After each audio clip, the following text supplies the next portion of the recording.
Hello everyone, शुभ दोपहर, good afternoon, welcome back to my channel. So अभी बजे हैं 12:24 और मुझे शॉप पे जाना है अभी, क्योंकि आज एक और बॉक्स क्रिकेट मैच था तो डैडी खेलने गए वहाँ पे। और उसके साथ सीक्वेंस और नॉटरम ये सब कार्ड गेम्स भी थे उसमें, और बोर्ड गेम्स थे। तो मेरा भाई भी गए साथ में, उसमें उन दोनों ने पार्टिसिपेट किया। तो एक्चुअली डैडी तो पहले मना कर रहे थे कि नहीं संडे अभी जान दो, बस हो गया इतना क्रिकेट। तो मैंने बोला नहीं, अभी एक लास्ट गेम बाकी है, क्रिकेट है, क्योंकि उसके बाद कैसे अप्रैल में कोई टूर्नामेंट है नहीं।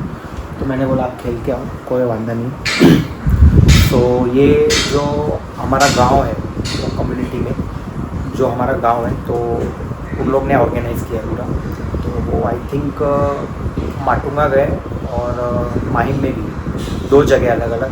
तो माहिम में आई थिंक जो टर्फ है वहाँ पे क्रिकेट है, और माटुंगा में एक हॉल था, तो वहाँ पे उन लोग ने बोर्ड गेम्स और कार्ड गेम्स रखे थे। तो वो अभी फ़िलहाल वहीं पे गए, और फिर आई थिंक क्रिकेट तो रात तक चलेगा। तो डैडी तो मुझे पता नहीं आज रात को आएंगे या जल्दी भी आ जाए। अगर देखते हैं, जैसे क्वालिफाई होंगे तो फिर वो देर तक मैच चलेगा, अगर बाहर हो गए तो फिर जल्दी आ जाएंगे। सो या अभी पहले चलते हैं शॉप पे। मेरे जो बहुत सारे कस्टमर्स हैं ना, तो वो बोलते हैं कि सीआरएम का पहन दो, हम सीआरएम ही पहनते हैं। और कुछ लोग बोलते हैं कि रेमंड का ही दो, तो रेमंड ही हम पहनेंगे। तो डोनियर और विमल जो ब्रांड्स है उसमें हमें इतना कुछ सुनने को नहीं मिल रहा है कि हमको डोनियर का ही चाहिए स्पेसिफिकली, उसके लिए पूछने नहीं आते, खासकर सीआरएम और रेमंड। तो ये तो हर एक की पर्सनल चॉइस है कि जिसको जो पहनना है। लेकिन एक डिबेट आता है कि सीआरएम पहनने में ज़्यादा कंफर्टेबल है या फिर रेमंड। तो इसमें कैसा है ना कि रेमंड एक बहुत ही जूना और पॉपुलर ब्रांड है, और सीआरएम भी इतना ही पॉपुलर ब्रांड है। लेकिन कैसा है ना, सीआरएम की जो रेंज है, अगर आप प्राइस रेंज की बात करो, तो वो हम लोग जो पैंट पीस बेचते हैं तो वो आई थिंक अराउंड 450, हाँ 450 से लेके 500, 600, 700, 800 वो रेंज में पूरा सीआरएम एक हमें प्राइस रेंज देता है कि आप ये इसमें आप बेच सकते हो। लेकिन रेमंड का कैसा है ना, रेमंड इतना पॉपुलर ब्रांड है, और तो उसकी वजह से क्या होता है, उसका जो प्राइस रेंज है वो आई थिंक 700 से कम में नहीं आता है, जहाँ तक मुझे पता है। और अभी आता होगा तो मुझे पता नहीं, उसके बारे में कोई आइडिया नहीं।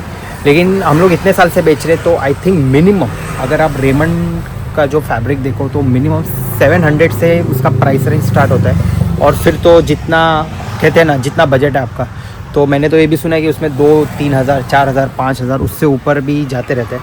हालांकि मैंने वो कपड़े कभी आज तक देखे नहीं है कि वो कैसे उसकी क्वालिटी, ऑब्वियसली इतना महंगा है तो वो क्वालिटी बहुत दी बेस्ट ही होगी। लेकिन हमारे जो शॉप के हिसाब से वो उतना रेंज का कोई लेता है नहीं, फ़िलहाल तो इतने कस्टमर्स है नहीं। हालांकि हमने एक दो बार रखा भी था, लेकिन वो लोग बोलते हैं ना इतना महंगा नहीं चाहिए, क्योंकि उतने में तो उनका 2 जोड़ी आ जाएगा। अगर आप 3000 का एक ही पैंट लोगे रेमंड का, तो उतने में तो 3-4 जोड़ी आप कपड़े ले ही लोगे दूसरे ब्रांड्स के। तो इसमें कैसा है ना, मुझे एक चीज़ थोड़ा अभी भी वो लग रहा है कि जैसे आप देखोगे कि ये सीआरएम का ब्रांड है, ये सारे हैं, ये सीआरएम के ब्रांड है। इसमें अगर आप देखोगे ना, तो इसके जो फैब्रिक का जो टेक्सचर है, और आई थिंक उसका जो फील है, वो काफ़ी मुझे बेटर लगता है इन कंपेयर टू रेमंड। ये मेरे पास सारे रेमंड के ये है फैब्रिक्स, हाँ ये वाले। तो इसमें कैसा है ना कि रेमंड मोस्टली वुलन आइटम में ज़्यादा काम करता है। उसका जो फैब्रिक रहता है वो मोस्टली वुलन बेस्ड रहता है। तो वुलन बेस्ड कैसा है ना, अगर आप वुल या मुंबई में पहने हुए तो काफ़ी गर्मी होता है। अब जिसको पहले से आदत है वुल पहनने की, तो वो बोलेगा नहीं मुझे तो रेमंड ही चाहिए, मुझे दूसरा कुछ चाहिए ही। तो ठीक है, वो हिसाब से, उनके हिसाब से वो भी सही है। लेकिन हमारे यहाँ मोस्टली जो प्रेफर करते हैं जो ब्रीदेबल फैब्रिक है ज़्यादातर, तो मुझे ऐसा लगता है कि सीआरएम उस मामले में काफ़ी ज़्यादा आगे है। अगर आप प्राइस रेंज की बात करें रेमंड की, तो जितना आप ऊपर जाओगे तो उसमें वुल का जो कहते हैं ना क्वांटिटी है, तो वो ज़्यादा बढ़ते जाता है। जैसे कि 30%, 40%, 50% मेरिनो वुल आता है। मेरिनो वुल तो दी बेस्ट फैब्रिक रहता है, लेकिन कैसे है ना, वो गर्मी भी उतना ही करता है। तो अगर आप किसी ऐसे जगह रहते हो जहाँ पे बहुत ठंडी है, स्पेशली अगर आप हिमाचल से हो या फिर कश्मीर से हो, या जहाँ से भी, जहाँ पे ठंडी बहुत ज़्यादा रहती है, तो वहाँ पे ये सब फैब्रिक ज़्यादा काम के रहते हैं, स्पेशली सीआरएम से ज़्यादा। क्योंकि सीआरएम का फैब्रिक प्लेन फैब्रिक ज़्यादा रहता है, उसमें वुल का जो क्वांटिटी रहता है वो नहीं रहता है। आई थिंक वूल रहता ही नहीं है उसमें। वूलन के फैब्रिक्स मुझे पता नहीं सीआराम बनाता है कि नहीं, तो मेरे ख्याल से तो नहीं बनाता है वो। तो हमारे यहाँ पे मोस्टली जो सूट लेंथ के जो होते हैं, जो फैब्रिक्स लेने आते हैं, जिनको शादी के लिए सूट बनाना है, तो वो मोस्ट प्रोबेबली हमें बोलते हैं कि सीआराम में दो। रेमंड का उनको नहीं चाहिए, क्योंकि एक और चीज़, रेमंड का जो मैंने एक ही चीज़ देखा है, लाइनिंग है या फिर चेक्स है, वो ऐसे लगते हैं रेपिटेटिव हो रहा है। मतलब हम लोग जब फैब्रिक्स देखते हैं, उनका सैम्पल्स देखते हैं, तो वो ज़्यादातर रेपिटेटिव होता है। और सीआराम में हमें डिफरेंट क्वालिटी, डिफरेंट सैम्पल्स देखने को मिलते हैं। तो वो हिसाब से भी एक प्राइस रेंज से तो ठीक है, उस पॉइंट ऑफ व्यू से ठीक है, लेकिन एक कहते हैं ना, एक वेराइटी जो रहती है वो सीआराम में ज़्यादा देखने को मिलती है एज़ कम्पेयर टू रेमंड। तो अगेन ये हर एक की पर्सनल चॉइस है, जिसको सीआराम पहनना है सीआराम पहन सकता है, रेमंड पहनना है रेमंड पहन सकता है। लेकिन हमारे जो कस्टमर्स हैं वो प्रेफर करते हैं सीआराम लेने के लिए, क्योंकि वो उनके बजट में फ़िट होता है। हाँ, जिसको अगर बजट नहीं है कि वो बोलेगा हाँ मैं पैसे खर्चने को तैयार हूँ, तो वो रेमंड का भी लेता है, अगर उसे रेमंड में कुछ पसंद आता है तो। अगर उसे रेमंड में पसंद नहीं आता है तो फिर वो स्विच करता है सीआराम में। तो ये एक थोड़ा डिबेट कभी कभी हो जाता है कि सीआराम का बेटर है या फिर रेमंड का बेटर है। तो ये हमें कस्टमर्स के व्यू से मालूम पड़ता है कि कस्टमर्स क्या सिलेक्ट करते हैं। संडे है और आज लगा हमें कस्टमर्स रहेंगे इतने, लेकिन कस्टमर्स नहीं है। तो आई थिंक लास्ट कस्टमर 1 घंटे पहले आया था, वो 4 पैंट और 1 शर्ट ले गया, और उसके बाद कोई कस्टमर नहीं आया। एक कस्टमर आया, लेकिन उसको कुर्ता पजामा पसंद नहीं आया वाइट में, तो वो चला गया। और कल का क्या करने वाले हो? कल इनको छुट्टी दी है अभी। अरे इधर तो देखो, कल क्या करने वाले हो अभी पूरा दिन? कल छुट्टी, आराम करेगा। आराम करोगे? पक्का आराम करोगे? हाँ। पता चला कल दुकान खोलना पड़ा और फिर वापस आना। वो तो बात की बात है। वो बात की बात है, हमारा सही बात है। लेकिन नहीं है अभी फ़िलहाल, ज़रा भी कस्टमर्स नहीं है। आई थिंक ये एंड ऑफ द मंथ है, तो उसकी वजह से भी क्या है, कस्टमर्स है नहीं। बहुत लोग अभी गांव भी जा रहे हैं, और ये जो गैस का भी चालू है, तो उसकी वजह से लोग सोच रहे हैं कि नहीं, पहले खाना पीना मिल जाए, कपड़ा बाद में ले लेंगे।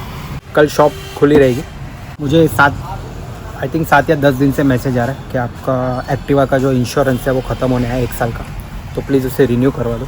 तो आई थिंक कल लास्ट डेट है, तो पहले कल वो काम करना पड़ेगा कि पहले जाके इंश्योरेंस निकालना है उसका। नहीं तो आई थिंक एक दिन कल एक्सपायरी बताया, तो आई थिंक कल ही ख़त्म हो रहा है। तो कल पहले जाके सबसे पहला काम यही करना है कि एक्टिवा का इंश्योरेंस निकालना है। सो मैं घर वापस आ चुका हूँ और मेरा डिनर भी हो चुका है। सो अभी मैं व्लॉग एडिट कर रहा था, और मेरे डैडी और मेरा भाई अभी तक आए नहीं, तो आई थिंक वो अभी तक टूर्नामेंट चालू है अभी तक। सो मैं कॉल भी नहीं कर रहा हूँ, मैं बोला जान दो, अभी डिस्टर्ब नहीं करता हूँ। लेकिन वो आई थिंक 11 बजे से पहले तो नहीं आएंगे, और अभी बज रहे हैं 10:32, 11:30 या 12 भी बज सकते, कुछ बोल नहीं सकते।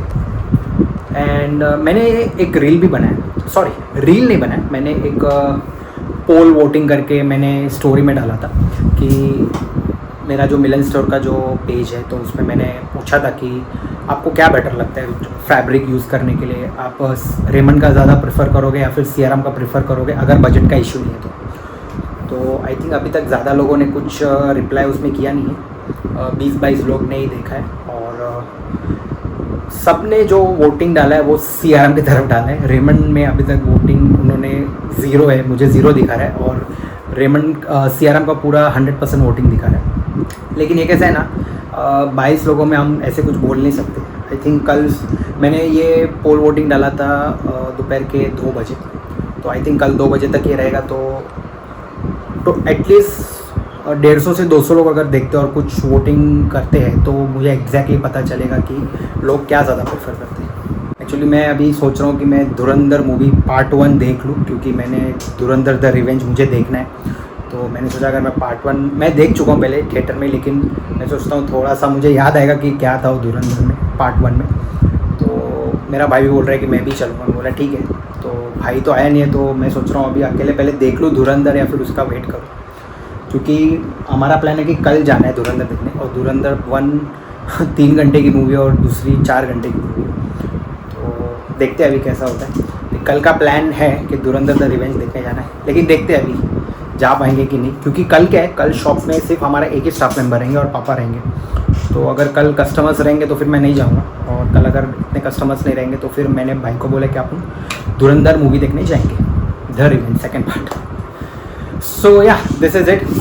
तो आज का ये ब्लॉग यहीं समाप्त करते हैं। Thank you so much for watching this blog. Please subscribe my channel. Take care, शुभ रात्रि, गुड नाइट, बाय बाय।